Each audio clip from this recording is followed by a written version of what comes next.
दुनिया में कई ऐसी परंपराएं हैं जिन्हें जानकर आप सभी लोग हैरान हो जाएंगे। जैसे महिलाओं का 5 दिन तक बिना कपड़े के रहना, महिलाओं का महिलाओं से शादी करना, वो भी सभी प्रकार के रीति रिवाज के साथ। और क्या ये पॉसिबल है कि शादी से पहले बच्चे करना वैध हो? जी हाँ, इस प्रकार की परंपरा हमारे ही देश भारत में निभाई जाती हैं। अब आपके मन में यह सवाल जरूर आ रहा होगा कि ये परंपराएं कहाँ पर और कैसे होती हैं, तो चिंता मत कीजिए और हमारी इस वीडियो को आप पूरा देखिए। आज हम लोग भारत के एक ऐसी जगह के बारे में बात कर रहे हैं जहाँ की महिलाएं 5 दिन तक बिना कपड़े के रहती हैं। सुनने भले ही आपको ये बड़ा अजीब लग रहा हो, लेकिन ये सच है और ऐसा कई सालों से चलता रहा है। यह परंपरा हिमाचल प्रदेश के मणिकर्ण घाटी में बसे पीड़ी गांव में निभाई जाती है। इस गांव में लगभग 5 दिन तक औरतें कपड़े नहीं पहनती। इस परंपरा की खास बात यह है कि इसमें वह पुरुषों के सामने नहीं आती। सावन के महीने में इस परंपरा को अपनाया जाता है। पूर्वजों के समय से ही यह परंपरा चली आ रही है। मान्यताओं के अनुसार इस गांव में आज भी कोई स्त्री इस परंपरा को निभाए बिना रह नहीं पाती।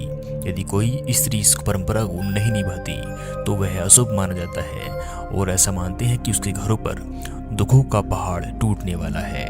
लोगों का मानना यह भी है कि कुछ साल पहले एक राक्षस सुंदर कपड़े वाली स्त्री को उठाकर ले गया था, जिसका अंत इस गांव के देवताओं ने किया।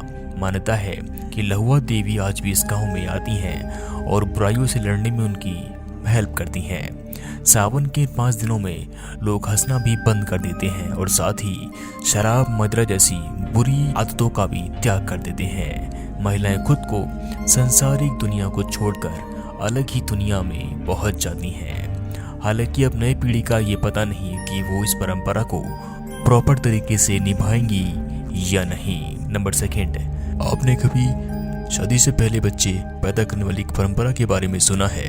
सुनकर अजीब लग रहा होगा, लेकिन यह सच है। अब आप सोच रहे होंगे कि शायद ऐसा हमारे देश में तो होना असंभव है, लेकिन नहीं, ऐसा सच है। और जिस गांव में ऐसा होता है वहां पर ऐसा होना एकदम वैध माना जाता है। यह एक ऐसा समाज है जहां पर विवाह से पहले बच्चे करना अनिवार्य है और यहाँ पर ऐसे बच्चे को शुभ माना जाता है।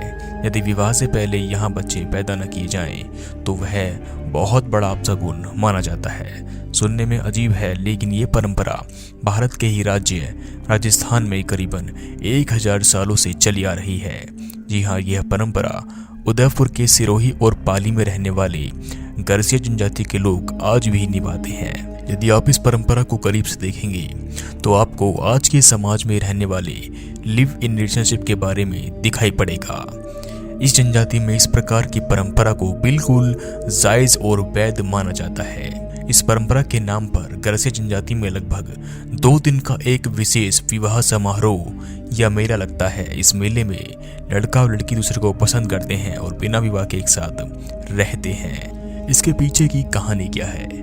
गरासिया जनजातियों के लोगों की मान्यता के अनुसार कई वर्ष पहले ही जनजाति के 4 भाई कहीं जाकर रहने लगे।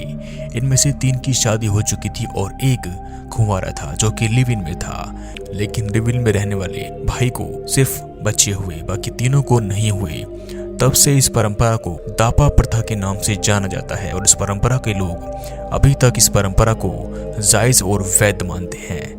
यहाँ पर होती है लड़की की लड़की से शादी। शादी में आमतौर पर दूल्हा बारात लेकर दुल्हन के घर जाता है और ढेर सारे रस्मों के बाद में शादी संपन्न हो जाती है। लेकिन गुजरात के आदिवासी बहुल्य गांव की शादी में दूल्हा नहीं जाता। गुजरात का उदयपुर में दुल्हन को लाने के लिए दूल्हा नहीं जाता, वो तो बस अपने घर में रहता है। उसकी जगह पर घोड़ी पर चढ़कर कोई लड़की जाती है। ऐसा माना जाता है कि यदि लड़का घोड़ी पर चढ़कर मंडप में जाएगा तो कुछ न कुछ असंभव हो जाएगा और उसकी शादी नहीं हो पाएगी या उसका वंश आगे नहीं बढ़ जाएगा।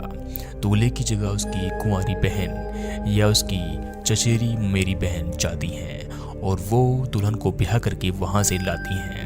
इसके बाद में वे सभी परंपराएं जो वहाँ पर हुई थी दोबारा लड़के के साथ होती हैं। तो आपको हमारी ये वीडियो कैसी लगी?